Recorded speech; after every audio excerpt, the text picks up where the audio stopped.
Hello friends, আজ নিয়ে এসেছি পাউরুটির রসগোল্লা। প্রথমে লাগবে পাউরুটি, তারপর লাগবে ছোটো এলাচ, আর ছোটো এলাচটাকে গুঁড়ো করে পাউরুটির মধ্যে দিয়ে দেবো, দিয়ে ভালো করে মেশাবো। এর সঙ্গে দেবো গুঁড়ো দুধ, দিয়ে ভালো করে মেখে নেবো।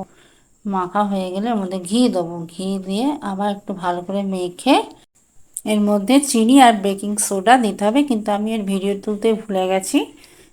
এবার এটাকে গোল গোল করে পাকাতে হবে, টাইট যেন হয়, সুন্দর করে গোল গোল করে পাকিয়ে নিলাম।